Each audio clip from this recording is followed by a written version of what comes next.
Hi, welcome back to Future Fast. And once again, we have a very interesting guest. And before I introduce today's guest, I just want to thank you for following Future Fast and also spreading the word. It would really be nice that you guys also subscribe to it than just watch individually, because I think the ratio of subscription to consumption is almost 1 is to 5, 7. So it does make sense that if you guys subscribe to it, and also many of you are giving feedback, really appreciate it. And thank you for your kind and good words. It's very encouraging for us to do what we are doing. And for rest of you, feel free to share, comment, and welcome any suggestions on what kind of guests you would like us to have. And also, many of our guests are very happy to respond to your questions. So feel free to ask questions and engage them. The idea of bringing people here is for you to connect and engage with them as well. So, with that, enjoy the ride as we bring conversation to Reni John. That's our guest today, and she's the founder and chief design officer at Ready-Room. And what Ready-Room does, we will catch up perhaps in the second part. But before we get there, we will try to understand who's Reni John and where she comes from and why is she doing what is she doing, right? Reni, welcome to Future Fast, and thank you so much for joining us. Hello, everyone. Thank you for having me, Nanjunda.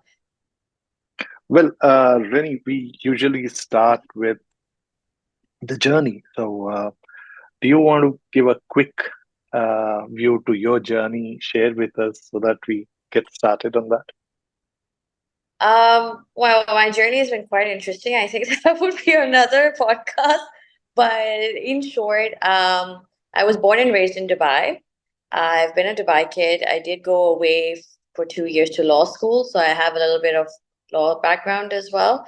I did start off in the 2008 crash when everyone was looking for jobs. I was like, oh my god, okay, nothing is available. Got to pivot, and the pivot led me to into interior design.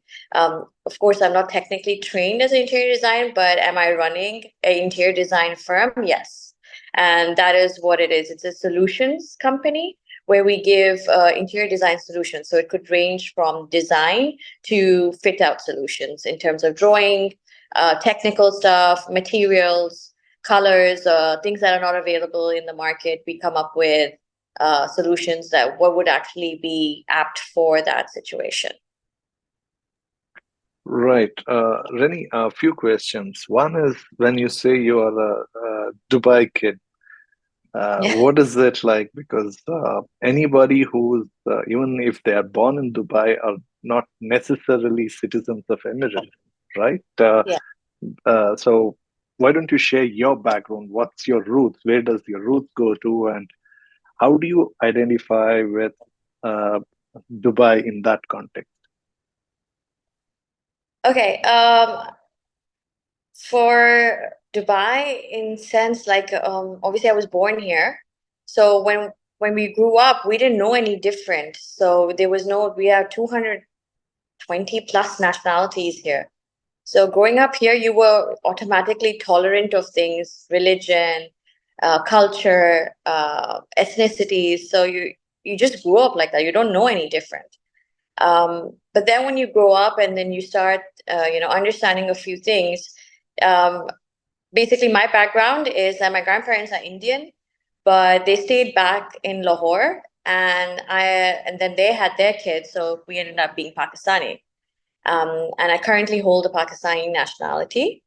But the another interesting fact is that I'm Roman Catholic. So obviously that comes from the Indian side. My grandma is from Chennai, my granddad from Ambala. So we're kind of like a mix of everything. And Clearly Desi roots, but we have different cultures, and the culture was cultivated in Dubai. Dubai kid, what I mean is that you are so in tune with people's ethnicities here, and you're so tolerant. You don't know any different. You don't know how to be judgmental towards people, so you don't go around saying, "Oh no, well, let's not talk to them because they're certain religion or they're certain this." Here, Dubai is just all about what you see. It is about living a good life. It's a good lifestyle. It's a safe lifestyle. So that is basically what we grew up with, being a Dubai kid. Wonderful. Really, just see many, perhaps if you were to be part of the society or community within Pakistan, there would be conversations on election, right? Who do you want to vote for? And do you miss that at all, being part of a society or a community where you don't have a say in anything that happens, but yes, you need to follow the rules and that's it? Is that a Um, factor at all? to be honest, I never lived in Pakistan, so I really don't Right. know. Never been involved in the political side of it, so I really don't know. I definitely know more Do about you have Dubai. conversations with, say, cousins or friends about No. Pakistan and about India and the perception of as a Pakistani Indian? I mean, it's such a hot thing. Of course, it goes to the Oh peak yeah, every time there's a cricket match. exactly. I was just going to say the differences only come up when there's a cricket match. Then everyone's like picked their side and they're sticking to it. I think for me, I do. I don't know. I think my Pakistani friends are going to hate me for this, but I do end up sticking to the Indian side. I've had a more connect over there. So my friends are a lot more Indian rather than Pakistani, and I've just had a lot more connect over there, and I do feel that your roots have something to do with that. Um, and I've visited India many times, and I've never felt any different. So I wouldn't say that I miss the Pakistan politics because I really don't know anything about it. I know more obviously about Dubai, the UAE, where I grew up and what's going on over here. Of course, as general knowledge, as someone would do, because I do damper a little bit in crypto. So I'm just like, okay, fine, you got to keep up with the news, what's happening and stuff like that. But that's the max it goes to. But other than that, no, I wouldn't know. In terms of conversations and stuff, I wouldn't say the society over here in terms of being Pakistan or Indian makes a difference. We work with everyone over here. You socialize with everyone over here. It's really not that different at all. It's really not. You really don't know the difference. It's just more about connecting with people and who you can actually have the same vibe with and the same energy, and then you just take it from there. Well, I've had opportunity to interact with some Pakistani businessmen outside of India, and very smart guys I've met, who actually I came across as they like India, and they had very nice things to talk about India. And some of Yeah, them had even visited India, but they were all saying that it's becoming more difficult to travel to India. 100%. So is that your experience too? Absolutely. I think we have to wait at certain times. There are certain periods they allow you to submit the visit forms, and there are certain periods that you'll be like, nothing is going to happen, so just forget it. And even when you submit the forms, it takes maybe you don't know when you're going to get it. It's an unknown period. They never tell you a time frame, so it will be anything between 3 to 9 months, for example. Anything can pop up and you need to be ready with, okay, fine, so, and the visa will only be valid maybe for 30 days or 60 days maximum, and the entry ports have to be given in advance. Obviously in 9 months plans can change. You really don't have that wedding that you need to go for. It's gone and done with, and or whatever else reason you were going for. But yeah, it is what it is. I wish it So was better, to be honest. I wish it was better because India is lovely. When my experience has been, there's such a positive one. Even at the airport, they've been so lovely and they've been very genuine people that I've actually met there. Um, they're just amazing people. You just feel like your own. It's not very different, really. right, and your experience has been same all through, or only in the last few years you find that different? I haven't traveled to India now, I would say in the last 4 years. I've been trying to get a visa, but it's been really difficult in the last 4 or 5 years. Yeah. Okay, and prior to that, it was a lot easier, is it? Yeah, it was much easier. Yeah. It was much Okay. easier. It was much more smoother. I mean, of course, they had their like what's it called, the process. in place and you had to follow it. But as long as you were following it, it was fine. I mean, the process is long as well. I'm not gonna lie, but at least you knew, okay, fine, I have to do this. And I'm being a Pakistani, you kind of get used to these processes. It's just it just comes with the passport. So it was like, okay, fine, we got to do this, but at least we can see our family members or we can see our friends, and we can do things because we're just across the border. Just as the in 2024, it just seems so unreal that you can't do that. For just some sort of political reason. It's not even there. To me, it's not even there, but I guess it's a bigger problem than we know, or we can tackle rather. Right. Well, it is unfortunate, but it's also like you said, it's quite odd that it's only becoming bigger. Yeah, exactly, exactly. But how We does thought we would. your generation think about it?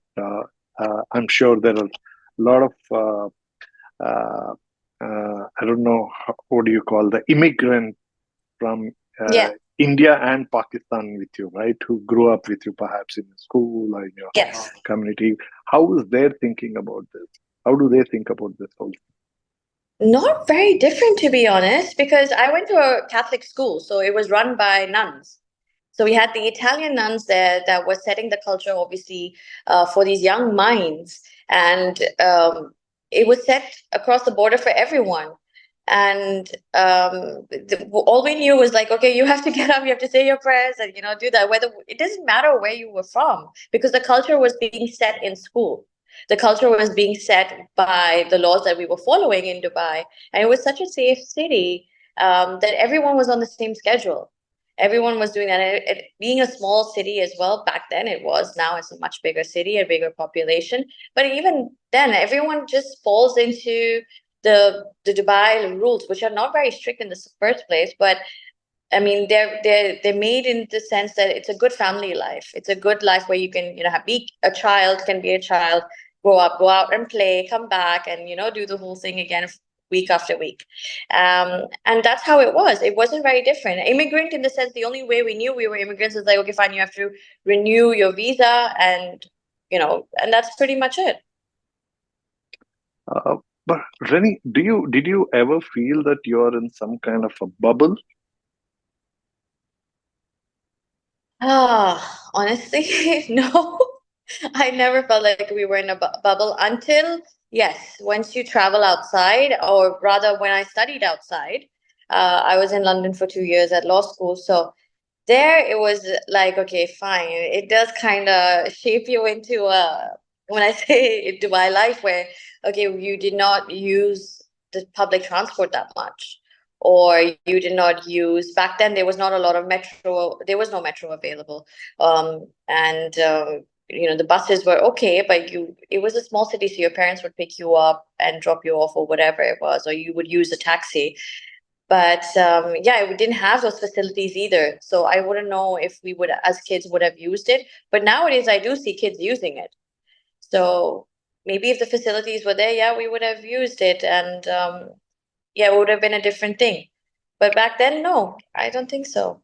And The bubble, another, the bubble yeah, didn't exist in the sense, like, I feel like when we were growing up, it was a growth phase for a lot of countries. So when you were in the growth phase, everyone was just like, okay, well, new this and new that, and there was so much innovation happening every year that you kept on pushing and going ahead with with wherever the culture or the scene or the market was going. But in terms of, and I think we're still doing that, we're just keeping up with the innovation bubble in the sense that everyone thinks it's a bubble here because people live a certain lifestyle here, they adhere to that lifestyle here. But I don't think it's any different from Monaco or any other city that you would compare Dubai to. Like, I don't think it's very different. There are different levels of people here. It's not like everyone is the same. It's not. Everyone, you gotta hustle hard. You gotta work really hard to survive Dubai.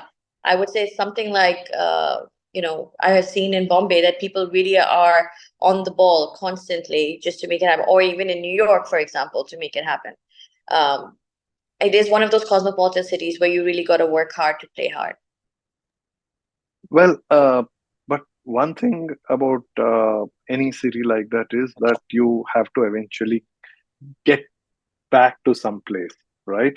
So you either go back to your hometown, or people who go to Dubai and eventually either, I know people who have immigrated to Australia, New Zealand, to Canada, to US, to Europe. So most times I have seen Dubai more as a transit point. So how do you see that from that point? If you see that as a transit, where do you see your destination to be? I have seen so many people who've come here for maybe a year and then cut to it's 12 years and they're still here, you know? And they're just like, okay, this was supposed to be a transit point and we're still here. And you come across such people here all the time because Dubai is that's the city it is. Once you come here, it's just so easy to fall into place. You just find your own, and people are much more friendly over here. It's not like people are rude. You'll find someone or the other. And now with the age of apps, you can meet people, you can, have oneness with someone somewhere. It's not very difficult for me, especially personally. This is obviously not a transit point. um, we still have to renew our visas? Yes. Can we get golden visas, which are like now 5 years or 10 years? Yes, which is another section that they have started in terms of visas. I hope that they give us more permanent residency in the future, so that the ones who are here building their futures and are working hard have a little bit more of a stronger route to stay back and to build more over here. Because I think that Dubai or the UAE is a beautiful country for growth. So you prefer having a permanent residency here versus looking at going to, say, Europe or somewhere else in Asia or Australia, US, anywhere else? 100%, because we don't have taxation here. There's no income tax here. Now, I know there are pros and cons of that. If they do that, some countries say that because we charge taxes, we give benefits. But really, we've seen the long run of it all. I haven't seen any benefits that much of countries who do charge income tax. So aren't you better somewhere in a country like the UAE? What's your observation on your parents' generation on these things? My parents' generation, I would say like my mom's a housewife. So like back then there were a lot of housewives who were not in the employment stream. Now you have women who have goals and ambitions and they want to be a part of it, whether or not they're married or not married. And I think that adds to everything. That adds to the whole equation. That's a completely different equation now. And it has to be I think you kind of have to go with that concept and just be like, okay, fine. Now we are in that equation. We have to take from that. So it has its different requirements from that situation.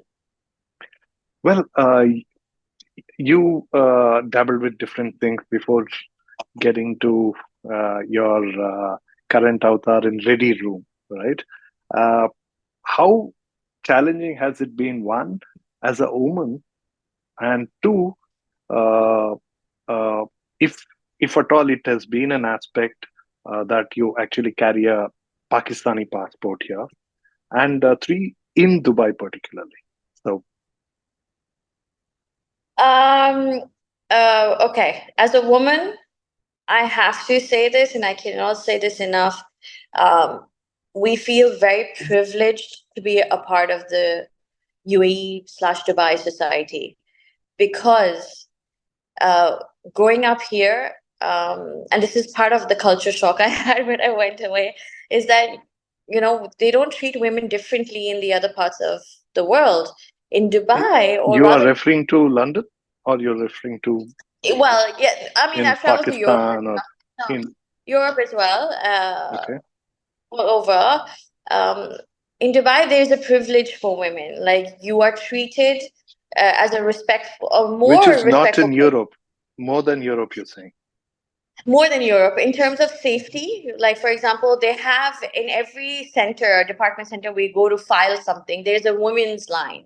You go renew your license or something like that. There's an area for a women in waiting area, or you have a faster line for mothers and children and things like that. So they do cater to that kind of thing. So I think that's super important, and that's the mindset I grew up with. cut to you go to Europe and you go to these different cities and stuff like that, you don't see that kind of preference and privilege. Where does the equal opportunity go, or the thinking go in this respect? Oh, and when you come to the equal opportunity, of course, they're not holding back. I mean, I have seen some really good examples of women who have been placed in the government as leading teams and companies over here now. So they're not judging you for being a woman entrepreneur or a woman running a team or doing anything like that. I have honestly not felt it was difficult to be a woman and run a company over here. I don't think it has been difficult at all for me. Um, yes, do people have things that they say about their pros and cons experiences? Of course they do. But then again, that's everywhere you go, right? You kind of have to guide yourself and you kind of have to make your space in the big old market. So you kind of have to like put your stamp and say, hey, this is me or this is not me. And you gotta be emotionally tough. You gotta be a tough one to survive out here. That's for sure. And women with Pakistan passport, Yeah. is that a I think aspect at all? yeah. Um, I honestly have not come across Mm. anyone else in my position. I do have friends, however, I have to say, who are also very successful women, running their own businesses or running their own companies. And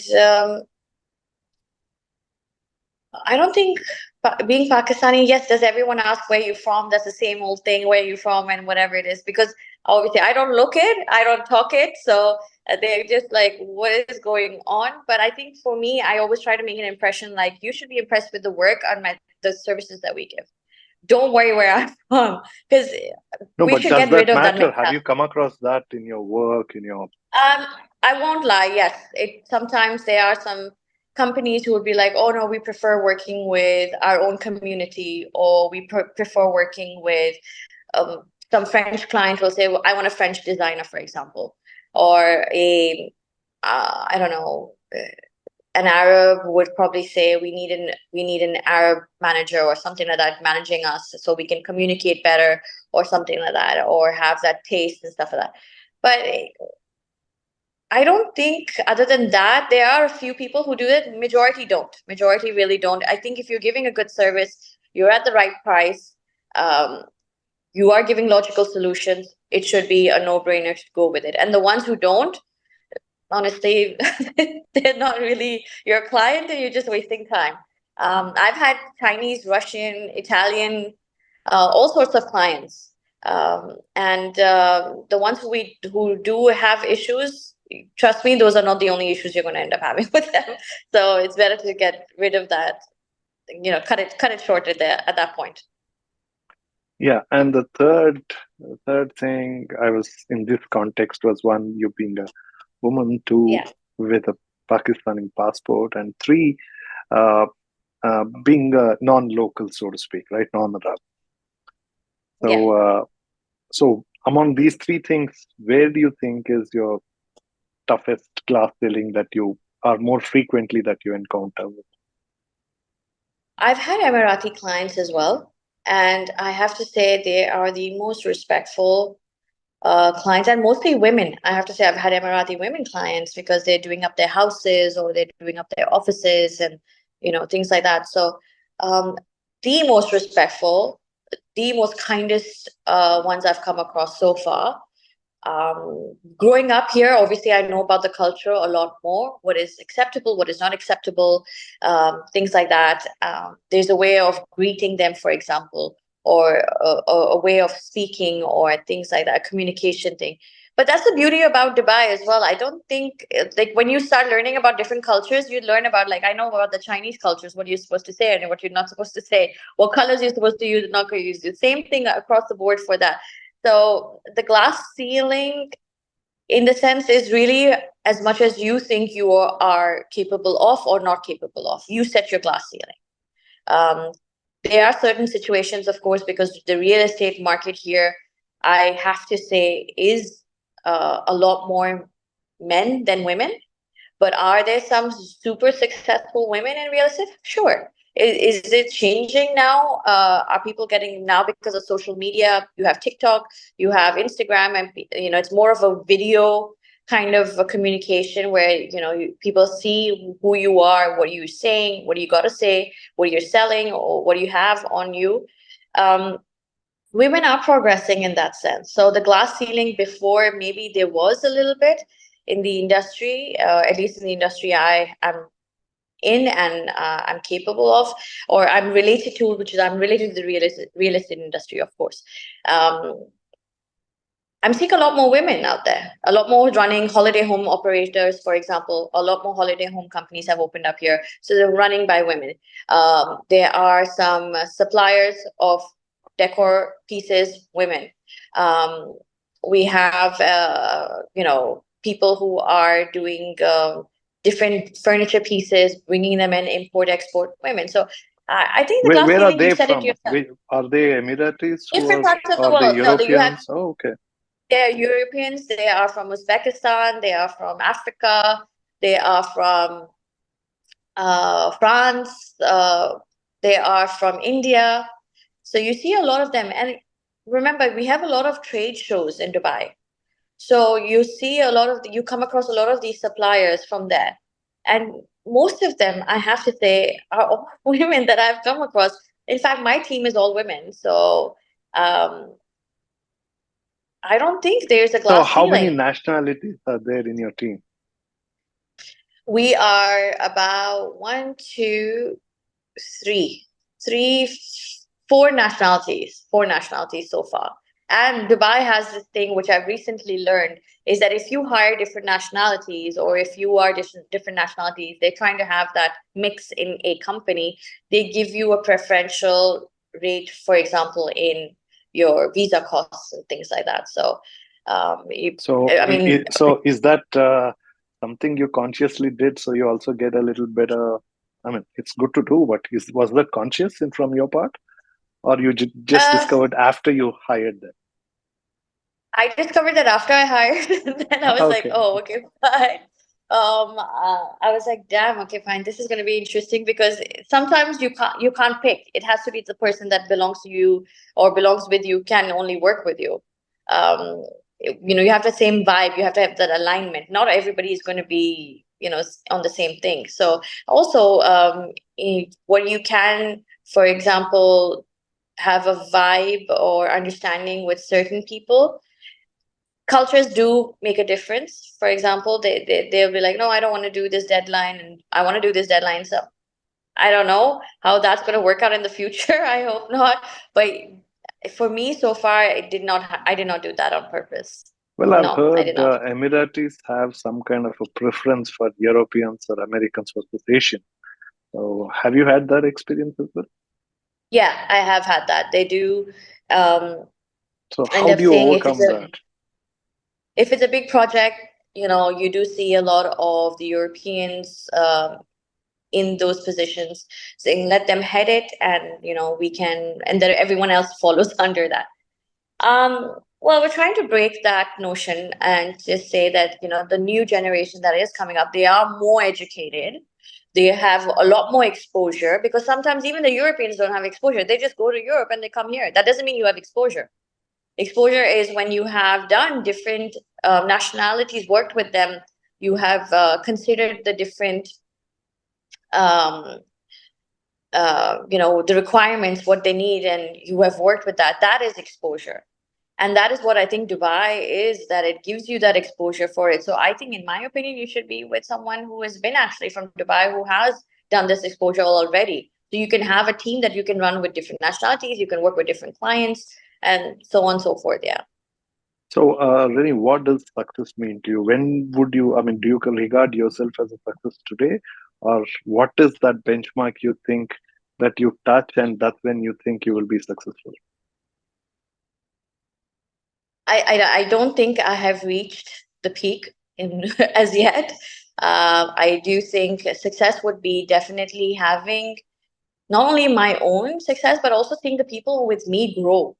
like my team members, I want to see them grow. And I have this thing of, I like to pick the underdog and see if they have the fight in them to push through.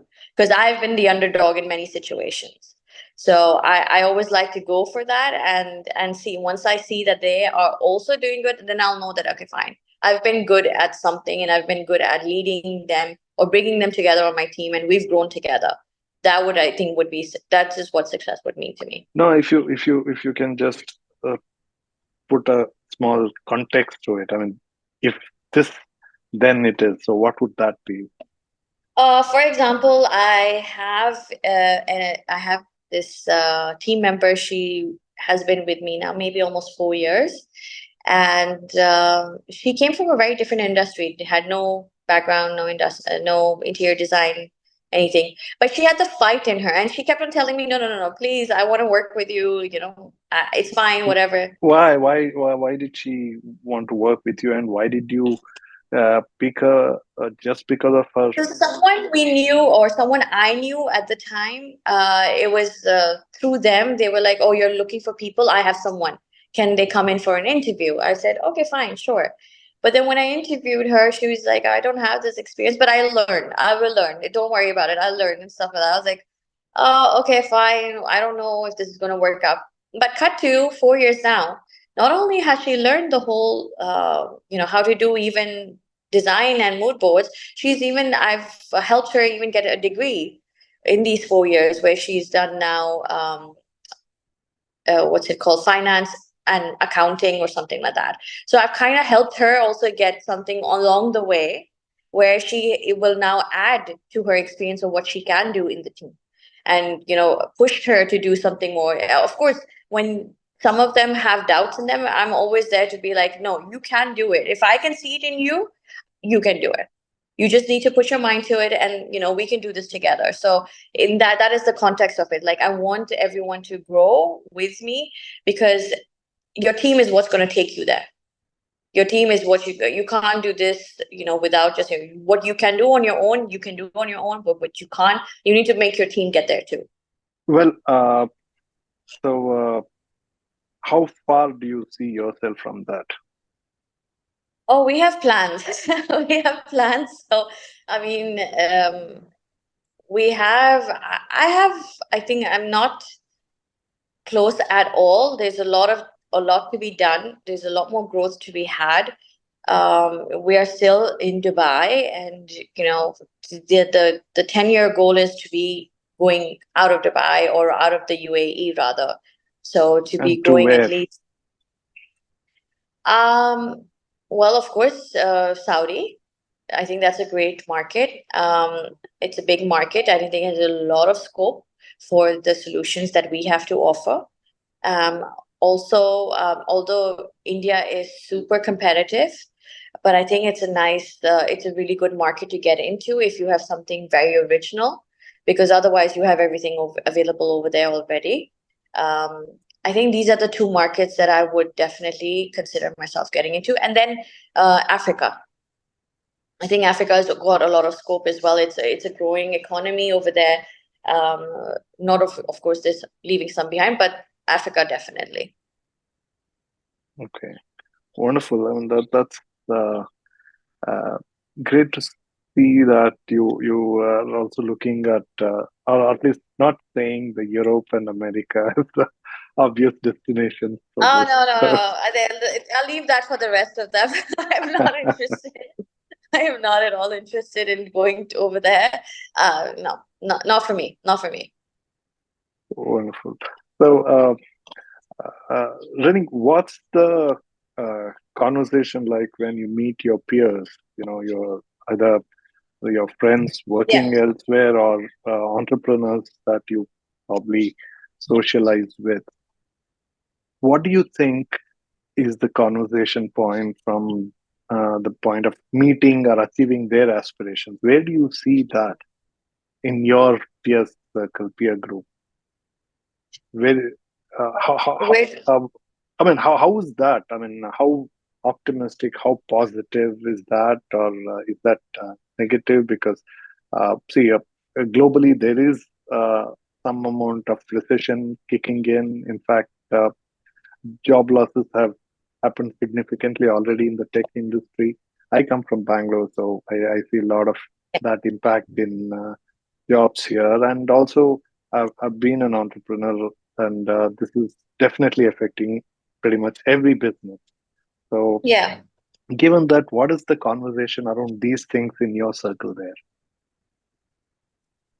With I'm assuming you're talking about like the new innovations that are affecting the industry, like AI or ChatGPT, things like that. Or overall global economy, how is it affecting? And if there are entrepreneurs from different lines of businesses operating out of Dubai, and Um, also professionals who work for different companies in Dubai in your peer group. What is the yeah, conversation happening in these times right now? Because there is recession happening, and in fact, yeah, nearly 100 countries are going through elections in yes, 2024, including the world's oldest to world's largest democracies correct. to Yeah. everybody else. So, I think, well, because of that, it is being affected. I was just going to say everyone has a side hustle, at least in our generation, everyone has a side hustle. So you are either trading or you are selling online or doing something of that sort. So while you may have a backup, but things like the elections do affect these things. They do affect where, like for example, some countries TikTok has been having issues, so the ones who are selling on TikTok can't do that right now, because of the issues the governments are having, and or yeah, if the India crypto has is being banned TikTok for some time now. So, people have exactly even India has forgotten banned. TikTok. Exactly. The US is having a large struggle with TikTok because they're just like, they can't believe that it's a Chinese app, and it's, I think, number one in the world right now. So there's nothing bigger than TikTok at the moment. And it's a monetizing. Instagram is also, but Instagram is with Meta, and that's different. But I'm just saying a lot of these geopolitical things do affect. Uh, whatever the side hustle is at the moment for the generation. um the chat that goes around with the peers in the industry is all about how it's going to affect, okay, the salaries, for example. Okay, how are we going to run the businesses, the business costs, are they going to be affected? The taxes are going to keep going up. Maybe in their home countries they still have to pay taxes, for example, so that's being affected for them. In the US now, like for example, they have to pay taxes whether or not they live in the US or not. I think the same for India also now. You have to pay taxes as well, right? Whether you're not, you live in India, I'm not so sure.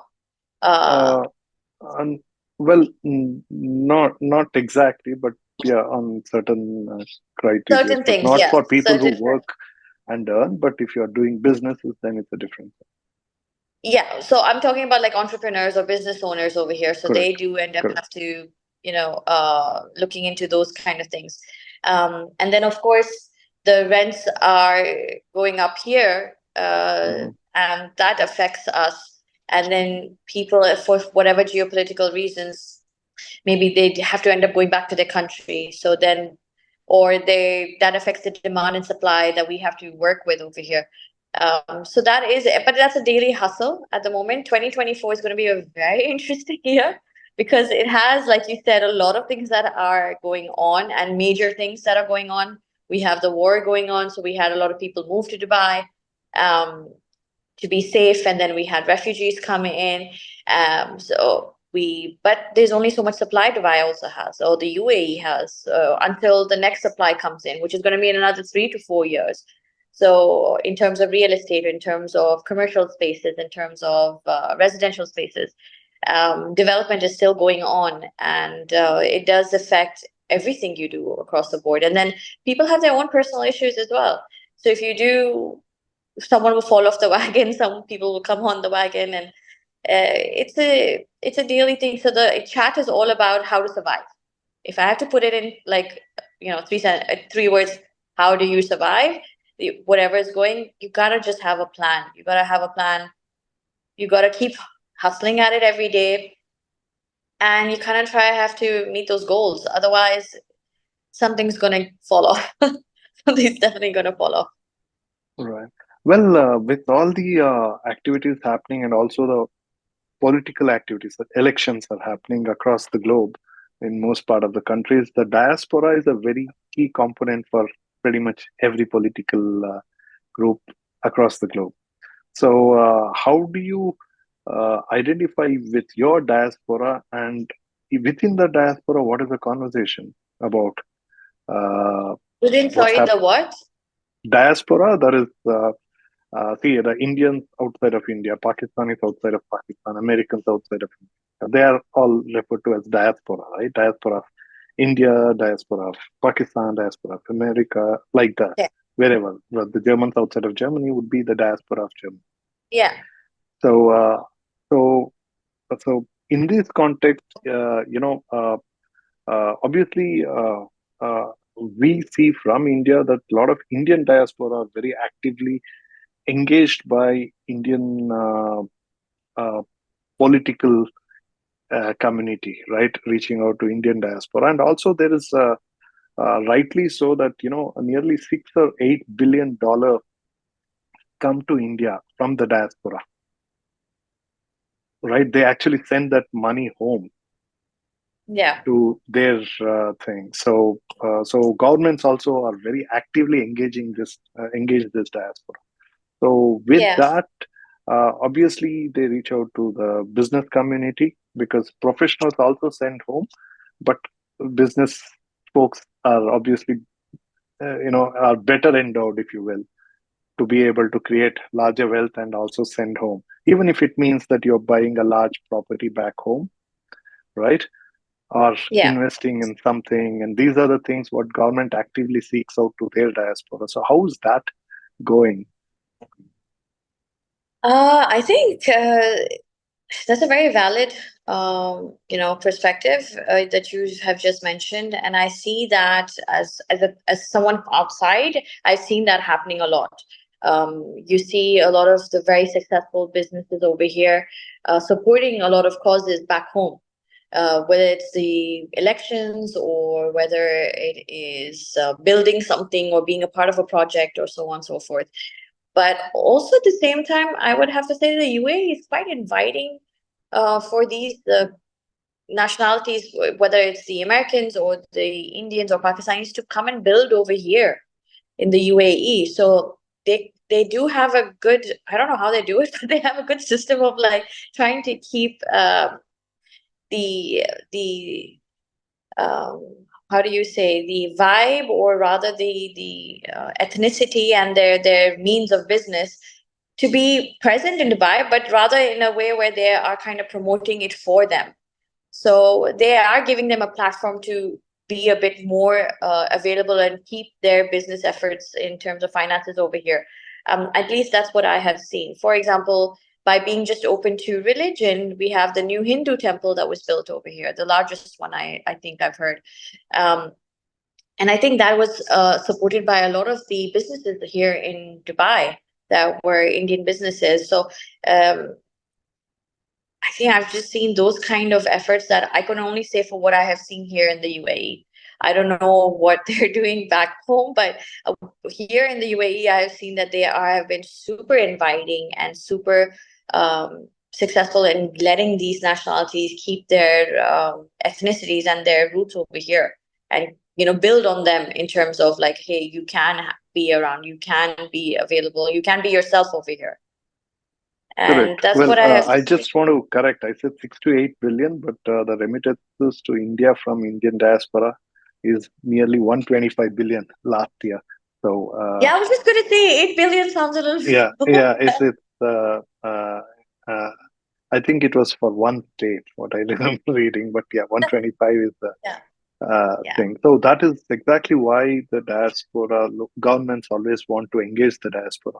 But what kind of engagement do you see happening for uh, you? Because from your country, from Pakistan, how do they try to engage you? I mean, is there an effort? What kind of effort do they do? I was a part of the Pakistan Women's Society Club over here. That's for women entrepreneurs over here, Hmm. and you get to come there and discuss what you're doing and how you can help in the culture, how you can help in the club, and how you can, for example, getting someone a job for. who's moved here, or helping in a project. So we will push the services that your club is doing on. And these were all women entrepreneurs. So, and some extremely successful, I have to say, very successful ones. Those I did not see why I think they would push the other women entrepreneurs. There were some which were like really, I get really bored with the ones who are very like, oh, we have to only be associated with certain kind of people, and we have to be. I can't work with people like that. I just cannot, because I can't see eye to eye with people like that. So I had to respectfully bow out of that, and to like, not my cup of tea. Just not made for those kind of perceptions and things like that. Because I don't believe in it. I really don't believe in that. I think everyone should be judged independently of what they're capable of. Why would you judge them on their race and religion? So don't do that. Like, it's just not acceptable. Yes, do you want to be pushed and you want to be a part of a community and a society where everyone, but that's fine. There's another whole community and society that is accepting of everyone. You can be part of that too. You don't have to just be a part of this. So in my experience, I have been on the other side, but I chose not to be. Wonderful. Well, Reni, thank you so much for sharing all this perspective. Though, of course, uh, probably I don't know how much I didn't give perhaps a lot of time for you to prepare from this context. So, No, but I've just thanks been for rambling speaking your on. mind out. Yeah, which is Yeah. good. And uh, would you be open for our audience or listeners to put up questions? Then they can reach out to you so that you could respond in your own platform. So we can. So you want to give Absolutely, a and 100%, yeah. 100%. I want to be. I definitely want to be a voice for at least those girls who think that they cannot do it, and even the guys actually, anyone who thinks they cannot do it. I want to be the one to tell them you can go out there and do it, and there's an opportunity for everyone. You just got to set a mindset, and that's pretty much it. Because I've been there, and I definitely would love to engage with people who would have some interesting questions. Wonderful. Thank you so much. And to the audience and listeners, you heard Reni, and do follow her, follow the kind of work she is doing, and you feel free to reach out to her, and she does respond. Yeah, she in the quotes. It has Yes. to be interesting for her, right? Yeah, it So has to be interesting. yeah, and please feel free to share this conversation with all those who you think will appreciate it. And come back soon. We'll be having more conversation with Reni, particularly talking to her about what is Ready-Room and what exactly is she doing there, and a whole lot of things around that. And till we meet Yes. again, enjoy the ride. Thank you, Reni, once again. Thank you so much. Bye, everyone.